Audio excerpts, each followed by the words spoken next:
Hello, everybody, and welcome to this episode of the Creator Come Up podcast. This episode, I had the extremely smart and very personable Michael Laws as my guest. Michael is the creator behind the Teaching Tech YouTube channel. For the past 3 years, Michael has been proudly creating some unbiased videos every single week about everything from 3D printing and modeling to coding to robotics. We talked about his process as a creator here on YouTube, as well as some background on how he went from creating videos for his students to now creating videos for hundreds of thousands of people in his audience. Michael was and is an extremely nice dude. He was happy to sit down with me after putting his kids to bed, so you really know how dedicated this man is to talking about his craft. Throughout this conversation, I got a lot of insight on how the educational side of YouTube works, as well as some recommendations if I ever want to get into 3D printing. This one was a good one, so I won't keep you waiting much longer. Without further ado, the 3D printing master himself,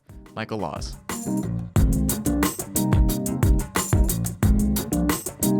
All right, Michael. Well, thank you so much for doing this. Thanks for hopping on your evening after putting the kids down to bed. Appreciate you being here and answering us some questions about, the YouTube game and the creator economy. Now, what I like to do is just have everybody kind of shortly introduce themselves and talk about what they do. So if you wouldn't mind, the red carpet is yours.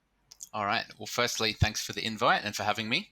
My name's Michael Laws. I run the YouTube channel Teaching Tech, which is, as the name suggests, teaching technology, primarily 3D printing, but I also cover a bunch of other things, laser cutting, CNC. I've done videos on software and programming, making apps, gadgets, robotics, all sorts of stuff. I spent last night hardcore binging your whole YouTube channel, and I saw that you've only been doing this for 3 years. Was this your first attempt at a YouTube channel? No, not quite. My first proper attempt, I would say. Before, the name of the channel comes from the fact that when I started it, I was a high school teacher, and my subject was technology. So I actually had a couple of channels where I would make tutorials for the students, but they were tied to the school I was teaching at. So they never had my face on them or anything like that. They were generally just like really quick screencasts, like low production value type of thing. So I had 2 channels before this one covering the type of things I was teaching, but this is my first attempt at trying to do it properly. Okay. So do you do this full time now? Are you still a teacher? Oh, okay. When did you switch over from doing did you start the YouTube channel and then it started to gain traction and then you were like, okay, let me switch over to this, or how did that process go?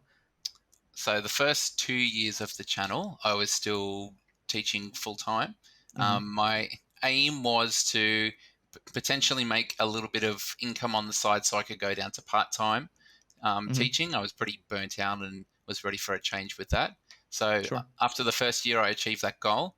So I was 4 days a week for the second year of the channel, except I had a student team make it to a world final for engineering competition. So that probably took up as much extra time as the day would anyway, trying to organize that.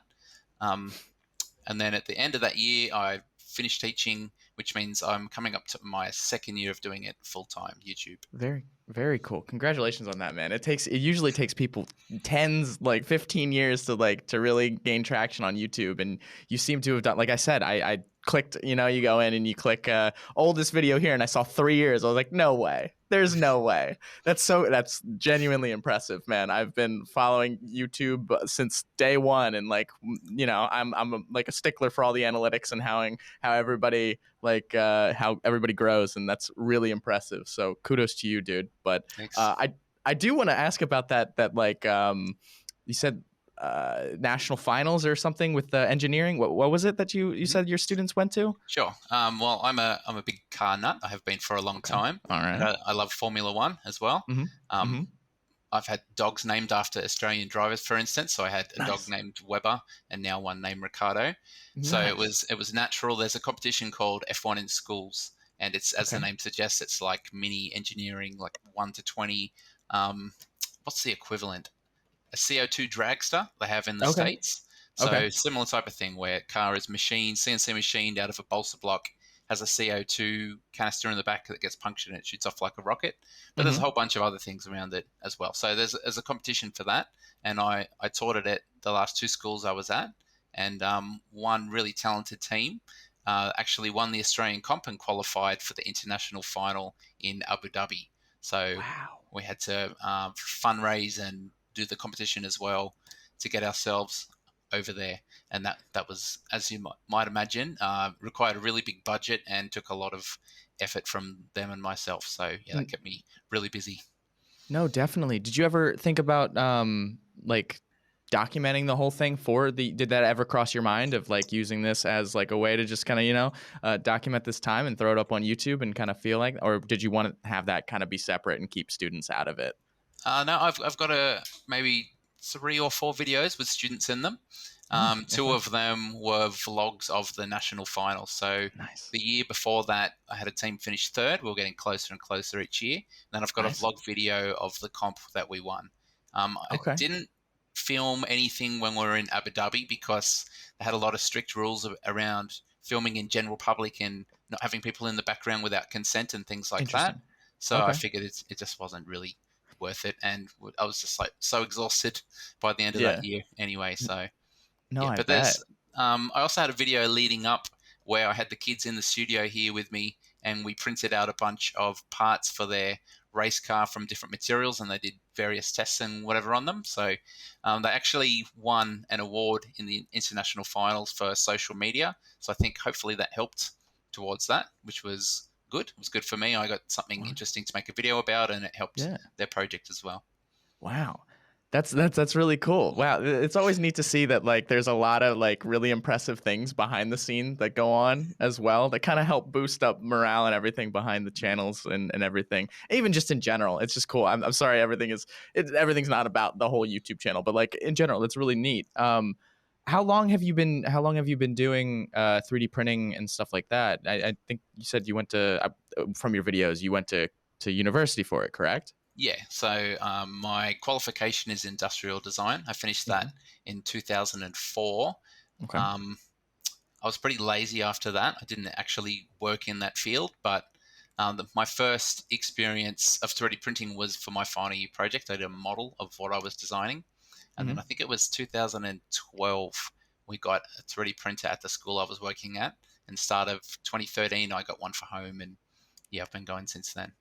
Just kept going. That's okay. So you have quite a bit of a background in a lot of different coding and design as well, that I've seen. Like those obviously go hand in hand. Now, I guess let's take a look at the questions. Doing the age old sin of podcasting. Let's ask the questions.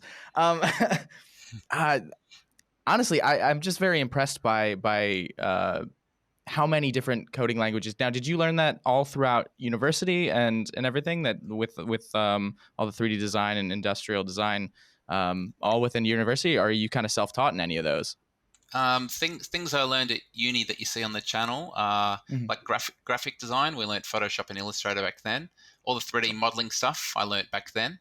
Um, Obviously, a lot of design principle type of things as well. There's videos I've never made for this channel, but I covered on my school channels, like drawing by hand with perspective, doing those fancy marker renderings, like the artist conception type Hmm. drawings where everything looks Hmm. all shiny and nice. So I learned that type of thing. I've made videos before, just not for this channel. The actual programming side, I'm self-taught. I wanted to do a website, so I bought a book, and over our Christmas holidays, I kind of went through and learned, followed examples, and built up some skills in that. I wouldn't say I'm like really, really proficient. Like when I come back to coding, I always have reference websites there to like kind of stumble through Sure. things, start with examples, modify it, and I can generally get where I need to go. But it's not the type of thing where it's all locked up here and comes naturally. But I can generally achieve what I want to achieve. That's very impressive. I work around a lot of our designers and also uh, wow. I want to say coders, but that's not the right correct term. But you know what I mean. And then I'm always impressed by that. How much does the how much does the community help you out with a lot of this stuff? How much does the community within your YouTube channel, as well as just on GitHub or anything, really kind of form a lot of your video ideas, or any of your new knowledge towards 3D printing or design? I'd say it's a really big part. So in terms of steering the type of videos I make, I get a lot of requests. A lot of requests through Patreon as well, through email, through comments in my videos. And then there's also a lot of community projects. Open source is a really big thing in this home manufacturing 3D printing area. So people will come up with their own designs that are often printable. So it's not like a hobby where you have to spend a lot of money all the time. Or you can spend a lot of money modifying your printer as a hobby. But once you've got the printer, it opens you up to a lot of other projects that you can then do just for the cost of the plastic. So, for instance, I did a video. There was a gentleman who's had a couple of community projects which I've featured. One was printing mounts for Sharpies, and then he wrote some code. So as it was printing, the printer would go up, pick up the Sharpie, and color in the print as it was going. He could do multicolor prints. So yeah, there's always great projects like that. Also, the firmware and the software, most of it's open source in 3D printing community. So there's always new developments, new things to cover in terms of that, new software options and things that I learn I can pass on in my videos. Now, so where do you see 3D printing going with this? Because like I see that you create a lot of cool different little things, but I also remember seeing a video of yours that talked about mass production and it not necessarily being the most viable option. So do you see 3D printing still staying as more of like a hobby art, or do you see it potentially expanding into other mediums? Yeah, it's a really tricky question because it seemed inevitable however many years ago that it would grow in popularity until there was one in every house. And then if something, part broke on your inside your fridge, some sort of tray or whatever, you would download the part from the manufacturer and make it yourself, like real science fiction type of thing. But the reality is 3D printing is very nuanced and there's a certain barrier to learning it. We have to learn the ins and outs and some of the pitfalls, and there's some gotchas that you need to kind of stumble through and overcome at the start, and then you build up enough problem solving knowledge and skill that you can fix these little things and keep the printer going. So I think a lot of people, if you were to gift them a 3D printer, they might think it's great at first until the first thing goes wrong. They have a clog or the first layer is not going down properly, which means the print's going to peel off later on, and then it might be too hard for them. So unless they're really enthusiastic, they won't put in the time to overcome that. So I think for printers to become mainstream, they need to switch in focus to be more like an appliance. Maybe less powerful, but more happens behind the scenes to simplify things and automate, but we're a long way from that. And because the community is really focused on open source and being able to modify and configure how they want, it doesn't really fit either. So it's we're in a strange place at the moment with that. Yeah, it reminds me, like, in my mind, like, I know this is kind of like a little out of left field, but it reminds me of like a Linux versus a Windows or a Mac. Like you would need it to be more of a Windows or a Mac for people to generally want to use it or whatnot. But there is a very heavy group of people that really enjoy the Linux side of things, pertaining to also 3D printing. There's a large group of people that really enjoy this whole side, but it is also a lot of dedication that comes from like keeping things up to date, knowing how to fix things, being persistent with being able to fix things. Correct? Is that? Yeah, I think that's a really good analogy. Like for most people, like Windows and Mac OS, they're visual. You can see that button's there, like everything is presented to you. Now, like I'm pretty limited in Linux, so I don't want to misrepresent how it works. It's okay. But I don't know anything about Linux, so don't worry. I have to use it sometimes for the 3D printing stuff. But yeah, it gets easier once you've learnt commands, the common commands to use over a terminal to navigate through on a command line rather than with a graphic interface. So 3D printing is probably similar. Until you put in that effort to learn those things, you get stuck and it's easy to become frustrated. So yeah, I think that's spot on. Well, thank you. Yeah, there we go. we're making good analogies here. We're opening it up to the general public. Yeah. I know you made a comment about Patreon earlier. hmm How big was Patreon in kind of changing the game for you with YouTube? Because I know AdSense only usually does so much for creators to create a living. How much of like how great or how helpful was Patreon in that endeavor to switching over to this being your full-time gig? It's a significant part of my income, not as much as YouTube AdSense. That's by far Really? the primary income for me. Yeah. Really? Okay. And I'm fortunate, like I've got a lot of patrons, normally just under 1,000 at any one hmm time. So it's embodies the community that we have with open source and people wanting to help each other. That's like that gesture of them wanting to sponsor you each month. It's just, yeah, I really appreciate it, and it just, yeah, fits with our community really well. Now, you grew that over time. So what would you recommend for people that are starting the Patreon side of things? Is interactivity between yourself and your patrons very important going forward? I try to treat it as such because I figure if someone's kind enough to financially support me, I should True. be there for them. Absolutely. However, I would argue from my experience that most people are doing it as a gesture rather than wanting something back in return. Okay. So, for instance, I've got a patron exclusive forum, and there'd probably only be, I don't know, like 30, 50 active people out of the 1,000 on that. hmm There, my videos go up ad free and the day before, but there's only ever a handful of people that watch them. I have, for the top tier, I have video hangouts twice a month, but hmm there's not normally that many people that join those either. So people are busy, obviously, but Yeah. I figure most people don't necessarily want anything in return. It's just them being generous and wanting to thank me and appreciate ways I might have helped them. Sure. Now, at what point in your YouTube career did you jump over to Patreon? Did you start one? Because I feel like you probably didn't just like start the YouTube channel and then start the Patreon. Was there a point where you, in your mind, were like, okay, this would be a viable option? I did. I actually started it straight away because I had Oh, the other good for you. two channels. The first one I started at my previous school that counts probably like 10, 11 years old now, something like that. hmm It was just steadily growing in subscribers over time, despite, intermittent upload schedule and low Sure. video quality. So I figured, if I do this properly, then it might work out. So hmm before I started this channel, I think I started it in like January. So I spent the December of the year before just watching like all of the YouTuber tutorials, how to set up a channel, things to do to be consistent. And Patreon came up in that. So I set up. Um, my first patron I didn't get for a couple of months. It was actually one of my students. He was Oh. doing it to be like a troll so he could say he was my Oh. boss. So I emailed the Oh. parents and said, are you okay with this? And they're like, it's his money. If he wants to do that, he could do that. So he was the first one. So Hamish, if you ever see this, thank you. That's Um, awesome. he was real cheeky, that guy. He was Oh. good. Yeah, and eventually that started pretty slowly, and then eventually it grew and kind of snowballed after that.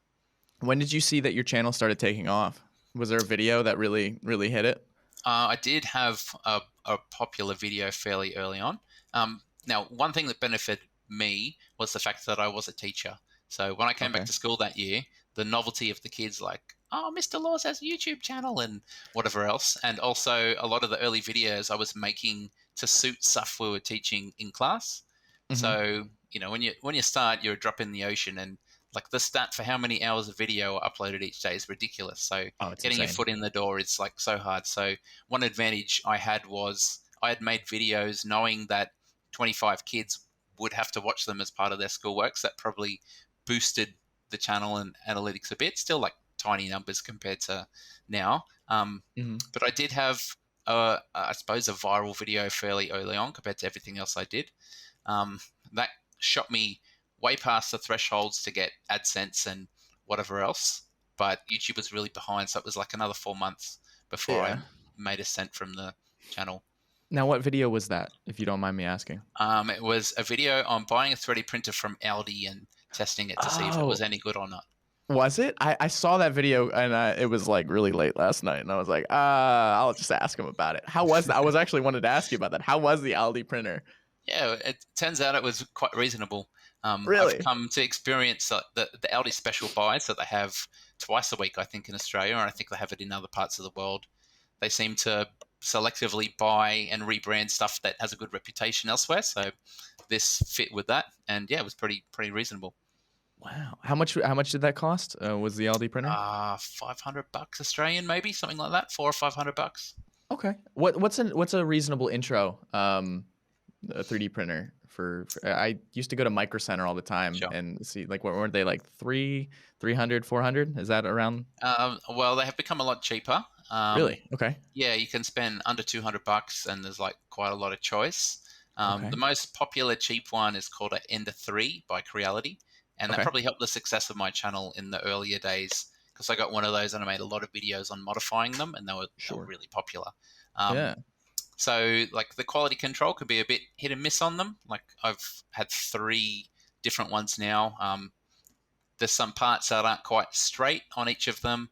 One was missing like the control knob, so I Nice. had to print and put one on. So little things like that aren't perfect, and things like customer support really pretty much falls to the community. You can't really expect much in terms of customer support and warranty from the Interesting. company. But because they're so popular, there's heaps and heaps of parts you can buy for them, upgrade parts, heaps of communities, free files that you can print to upgrade them. So you get the printer, then print the upgrades, fit them to the printer, print more upgrades, fit them. So it's quite addictive for someone who's into tinkering to Yeah. be able to You do just that. make this, yeah, especially for a car guy, making Yeah. modifications to cars and stuff, Yes. I Now think why? that's a really good comparison because, for some people, they never want to play with the car. I just want to buy the car and drive from A to B. A to B. And Yep. for some people, they just want to go to shops and buy something. But for others, they like the design process. They like tinkering. They like it as a hobby. And they Hmm. might spend as much time modifying the printer as they do actually using it. And that first printer I got at home years and years ago was like that for me. I just loved finding weaknesses and upgrading it all the time.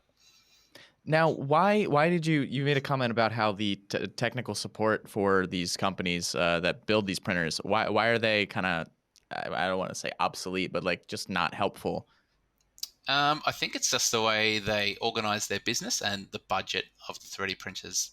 So, Okay. like that Ender 3 is like there's now an Ender 3 2 and an Ender 3 Pro and whatever else, but the base one is like always under $200, even cheaper on sale. That's US dollars. So, Hmm. when you have the parts and manufacturing, and this is a big company, so they should have pretty efficient manufacturing in terms of cost to them.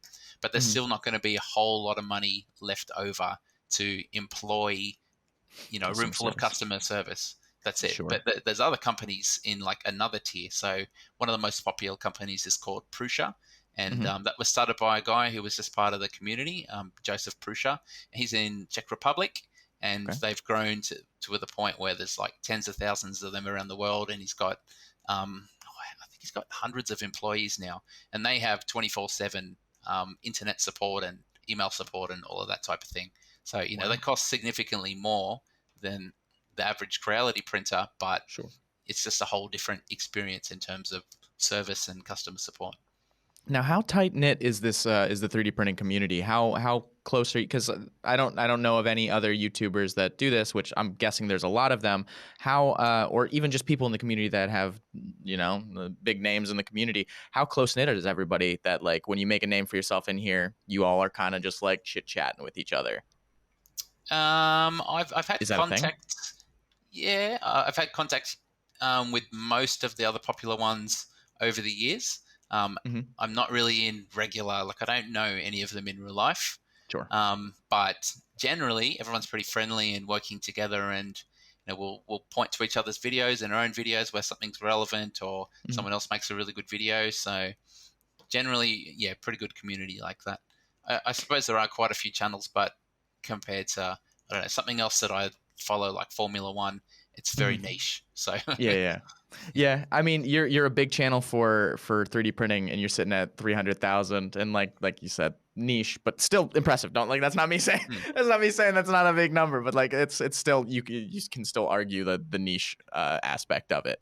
yeah, Um, Switching gears a little bit, I'd like to know your kind of creative process and how hmm much time it takes you to kind of create everything. yeah.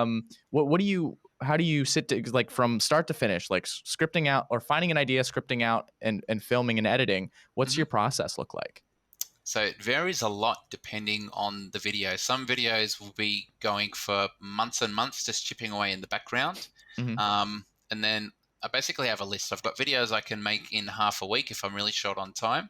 Generally, they're built on some sort of project I've already finished or knowledge where I've worked out all the technical things. Like it's done and dusted. There's nothing new to explore. It's just a matter of recording and editing, and that's it. Hmm. And then other ones I plan a long way ahead, but if I need to, I can make the whole video in a week. So the one this week is like that. I purchased the part when start of the year, something like Okay. first half of A the while year, ago. waited for it to come. It's been sitting on a shelf. I'd been through the documentation for this product on their website. I'm like, all right, I can easily do that in a week. Something would have to go really wrong for me to not be able to do this in a week. In which case, halfway through the week, I'd switch to one of those ones that I can do in half a week to make sure I try to do one video a week no matter what. And so far, I've kept that. Even when I was in Abu Dhabi for the F1 in schools thing, like I pre-recorded 3 weeks worth of videos to make sure I wouldn't miss that. I'm Wow. really goal driven with things like that. I can see. I figure once I start to slip, then that's the start of the slide. So I try to be rigid with that type of thing. And then, yeah, other ones I'll have long term projects that might be like months and months or even years that I've had the idea. And eventually you know what, I think I've got time to start tinkering on that and it'll slowly come along until it gets to the point where, okay, now I can finish it in a week and I'll make it the focus for that week. And yep, I'll go full steam ahead on it. In terms of breaking down the actual video, how long it takes to film will depend on what it is, how difficult it is. Sure. Um, a lot of it comes down to how many unknowns, whether it's something that's completely new to me as a product or a piece of software. And if something is unknown and something could go wrong, I try to start it early and get it to that point where it is a known quantity. Hmm. Um, Editing normally takes a full day, or these days maybe a day and a half. I try and spread it out a little bit more because editing is not really a fun part of the videos for me. It's okay. It's just a Sure. grind. Hey, man, not everybody likes it. Yeah, It's okay. yeah, I yeah. do it every day. I do it every day. So like I understand. It can be a pain in the ass. I'm agree with you. I mean, it's been suggested and people have offered for me to pay them to do some editing for me, but True. I just don't really see how it would work with technical videos like this. I feel like they would need to know Yeah. exactly what the topic was and all the technical details to know what to leave in, what to cut out, what needs more explanation. I think by Yeah. the time I did the back and forth with them and explained, oh, okay, that bit needs more fleshing out, it doesn't make sense. How about I record something, send it over to you?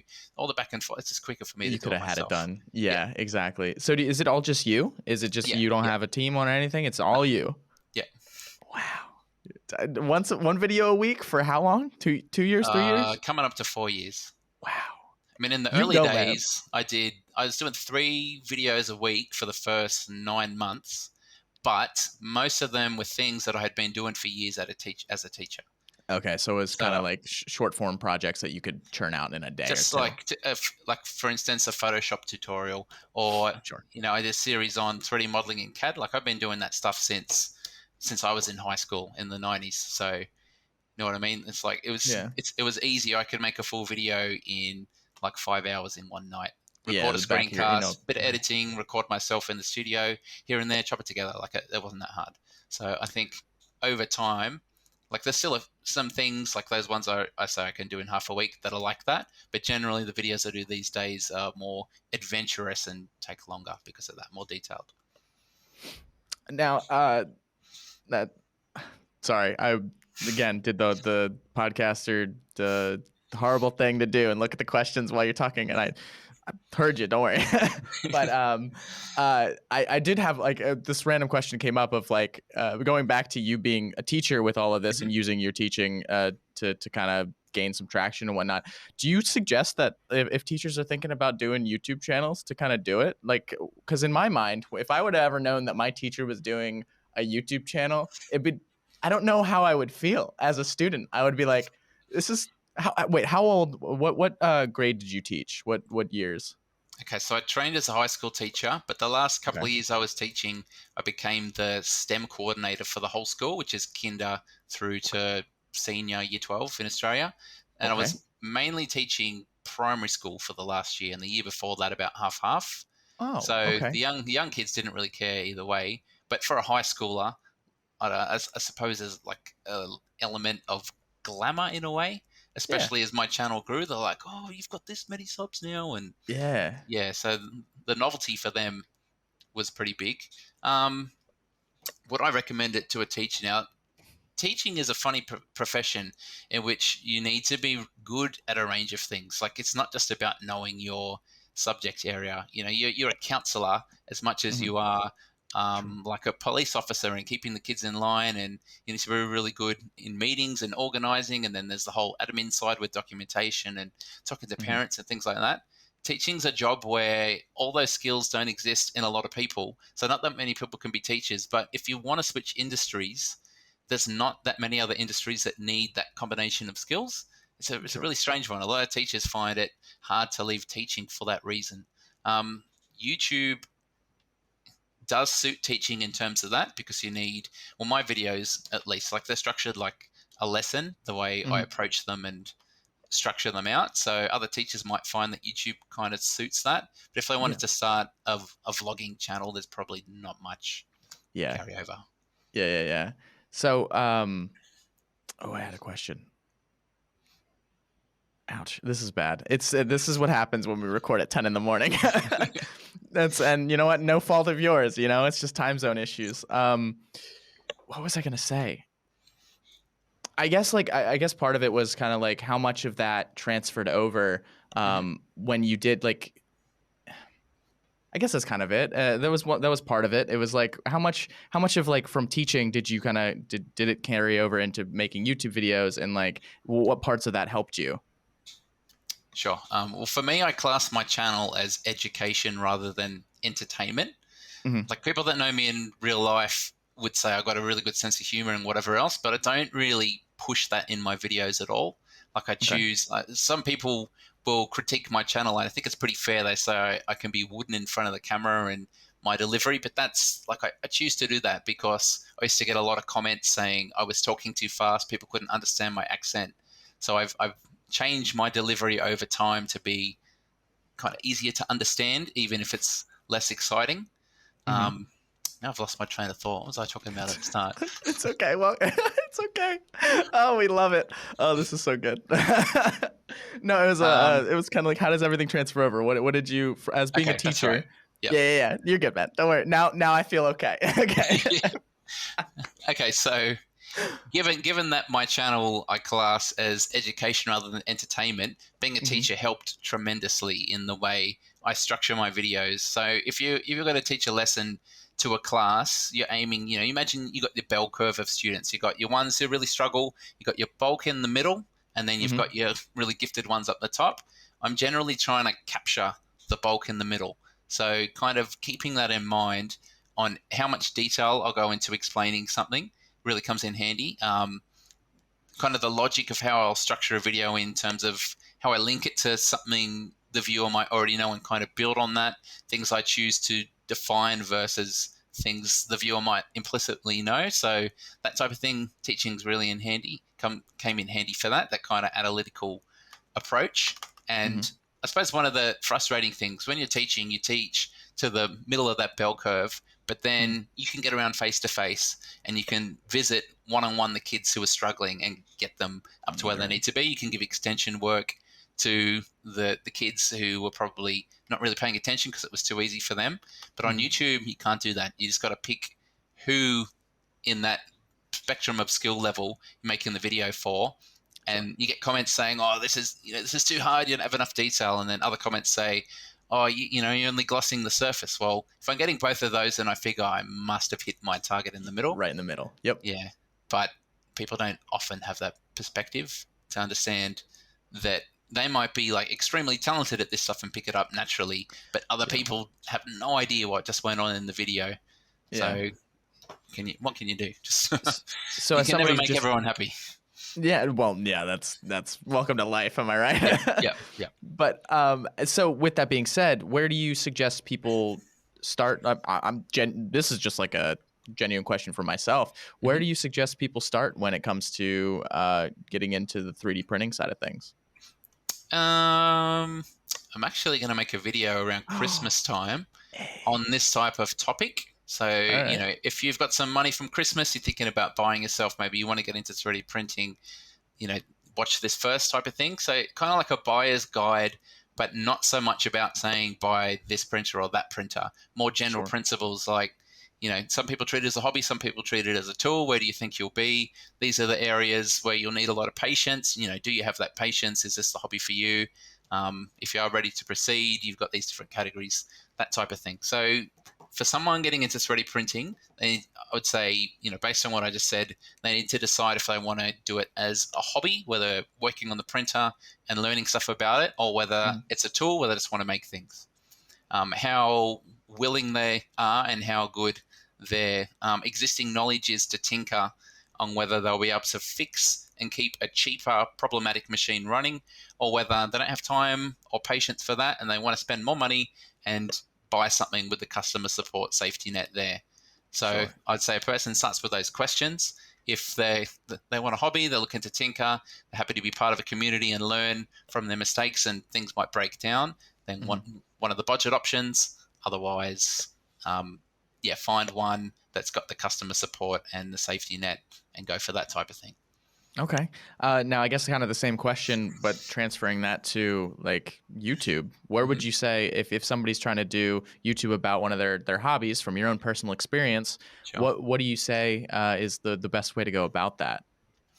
I would say, like many things in life, persistence is probably one of the most important factors. So when people exercise, it's more important to do something every week than to do a workout once a month that's like by the book, perfect, Sure. scientifically valid. So I'd say stick to an area of passion that they're going to be happy to put that time into, and just be patient and chip away and put out videos, maybe join community groups for whatever their hobby is on Facebook or Reddit or Instagram or whatever else. And they'll probably be able to learn from that what are popular topics where people are struggling with something, and they might be able to make a video to help. What things might need reviewing, and then that'll kind of direct where their content should go. And assuming they don't spam those community groups, they can build up a good relationship with the users within them. Like I posted all my videos to Facebook groups in the early days, and generally it went pretty well. I think I got banned from a couple automatically. There was one I was banned from. It was the Australian 3D printing Facebook group. I was banned for spam promotion or something, but monetary promotion. But I didn't have any affiliate links. I didn't have ads on my videos. I didn't have anything. So that was just the excuse they said. But anyway, that sounds like Reddit. It sounds exactly how Reddit works too. You post one video where you're like, "This is mine," and they're like, "No." They say, "Do not, no self promotion." Yeah. Oh, that's funny. I always read the rules and everything. So, I was in quite a few. But I reached a point where the channel was big enough I didn't have to do that anymore. And being in those groups meant people were constantly spamming me, wanting help with their 3D printers. It's just overwhelming. So I had to withdraw from those. So would you suggest people do that as well? Join these, post to these groups and post to that in the early days until things start to traction off, and then kind of pull yourself back from it? I mean, it's up to them whether they want to keep with it or not. I would say definitely read the rules of the group so you're not annoying everyone. I tried really hard to do that, and I was in enough of them for a long enough time that I think I got it right overall. Whether they, I think, it's a good way to do it. I mean, when you start, who knows your video exists? That's the trouble. True. Yeah. So how you got to get yourself out there somehow. So if you can do it with tact and you don't annoy people, then it's a pretty good way to gain some traction. Whether they want to withdraw later on is up to them. For me, I was just like constantly being sent unsolicited messages on Facebook Messenger, like with a big list. Here's all my things, please fix it. And I like helping people. That's why I make videos quite often, helping people. But you just can't get to everyone. I reckon full time now, I could quit making videos and just do technical support for 3D printers. You probably could. Easily do that now. People don't You'd be understand a good one too. Where their one message is just one message, but between all the emails, the messages, contacts through my webpage, there's so many. You just can't Really? Can't get to them all day. Yeah. Wow. You So are the really, encyclopedia for 3D printing for a lot of people. I'm sure it's the same for the other channels, and it's not Yeah. anything different for me. I'm sure. Yeah. No, you get somebody that knows what they're doing, and then everybody's like, "Oh, hold on, he knows. Let's ask him." And then you just get bombarded with messages. Was Mm. there ever a project that like came in, or like somebody's question that you were like, "Oh, I really want to do that. That sounds like a lot of fun." Yeah, definitely. So I got on my website, I got a contact form, and you can like request videos, and people suggest Oh, things to me, and my patrons will do the same. So I don't say yes to everything, sure. but sometimes something comes up, and I'm like, I had no idea this existed, but this is really awesome, and yes, I'm going to make a video. I'll credit you. So yeah, it's really good when that happens. Now, does Um, that help your whole process of creating ideas and such? Do you have like, is that a lot of where your ideas come from? Is from yeah, like, definitely. okay, So companies contact me, and that's probably like a third to half of the videos. cool, Another third would probably be projects that I'm working on myself that I'm happy to share because they might be entertaining or just have some sort of value in terms of education and workflow that people can pick up from. And then sure. the other third would be requests. Now, what are you working on right now, if you don't mind me asking? Are you able to say that, or if not, that's fine. I No, just, no. There's what am I working on? So the video this week is on. It's going to sound like a lot of jargon to you. it's It's fine. I'll a try. I'll try my best. remote flex drive extruder. Okay. Probably the best way. So there's the bit on a 3D printer that grips the plastic to push it through to the heater where it then squirts out. Okay. So you can have that right next to the heater so it moves around with the rest of the printer, or you can Okay. have that remotely with a bit of tube to guide it towards where it gets melted. This system is a hybrid of that, where the bit that grips it is right next to the heater, but then it's driven by a cable remotely. So you get the benefits of it being on the printer moving around, but without the Mm-hmm. weight. So Oh, I've interesting. covered a system like this before, but this is an alternative one with a new version. So I'm most of the way through fitting that. Um, actually trying to build up a few. Okay, so one of the worst things about doing YouTube and teaching for 2 years simultaneously and doing a video a week no matter what is I haven't actually had a holiday for coming up to 4 years now. I Yeah. haven't had a week where I can just sit back and watch TV and play video games and do stuff with my family. So I'm Yeah. actually trying to prepare a bunch of videos that I can. All that they need is editing for over Christmas, so I can have some time with my family. Sure. So I've got a project I did where I bought a really cheap bike rack to go on the back of a car to hold push bikes. And Mm-hmm. I kind of I think it was from the 80s or early 90s. So I've re-engineered it and made a bunch of parts, and now it's like really whiz bang and nice. I'm really pleased with Nice. it. I've done a project recycling laptop batteries into my own custom battery, which Mm-hmm. is totally a hobby I had no idea existed until recently. So I'm going to make like a beginner's guide to that. Cool. I've got about half a year of videos on my list at any one time. That's amazing. Yeah, I well, I there's so have to many come up with requests, them and on the spot, man. It's hard. I didn't always write them down too. They were kind of floating around in my head. I'm sure there's a few been lost over the years, but I've just forgotten about them. That's so Um, cool, though. like Wow. I've got some that have been on the list for like years and years that I one day I'll get to. So, for instance, in arcades you have those claw machines where you put in the Mm-hmm. money and then all the soft toys are in there. I want to make my own one for like Nice. nobody wants this at all. I just want to do it I'd because I watch think it that. will be fun. I Yeah, love that. That might go viral. Honestly, I don't yeah, know. who It's like I knows? made my own claw machine. It's like cool. Yeah, if I get clickbaity enough with the title and thumbnail, then yeah, I might have a chance. But Now, do you do that? Do you try to clickbait, um, or do you kind of just try to be very genuine with it? I would say I'm pretty genuine overall. Like I use like Seem like the it. black outlined yellow text and arrows pointing to things, but Hmm. they always actually point to the actual thing in the picture. Yeah. Like they're Yeah. always legitimate. I've got this one popular video called like 7 prints for your under 3, and it's got all Mhm. the videos, and I'm in the thumbnail and like all those cliches, but each arrow actually points to the 7 things on the printer. Yeah. So I You're reckon, not baiting anybody. yeah, like it looks like clickbait. Even if mine look like clickbait, it's always the actual thing anyway. So You get yeah, what you I, pay I for. think I could push a lot further with clickbait than I do, but yeah, I don't know. Do you want to? And that's a question that everybody I feel like has to kind of consider of like, do we want to jump into that market and be that kind of person or not? I don't. Not really, because I see my videos as more educational than entertainment. However, there's people in 3D printing that make really entertaining videos, so I don't hold anything against that. It's just not what I want for my channel. Yeah. And those people, like, I don't watch a lot of 3D printing stuff because it's what I do for a living. Or, you know, I rely a lot on Patreon forum. They post up upcoming things and stuff in the community that I have no idea about. But there are some channels I watch every video of just because they're really funny and I'm going to be entertained, regardless of what the topic of the video is. Yeah, but I'm not one of those channels. Are you a Michael Reeves fan? Michael Reeves. Is that? I'm getting mixed up with the guy that was Superman. Is that Christopher Reeves? Okay, I don't know who Michael Reeves is. I don't know. But no, Michael Reeves is a YouTuber. He does a lot of coding stuff. He does a little bit of 3D printing. Most of his stuff is done with the Arduinos and like Raspberry Pis. And he recently got one of the Boston Dynamic dog robots and like made it, funny enough, pee beer. Like it would just like walk over a cup and then just refill a cup and then walk away.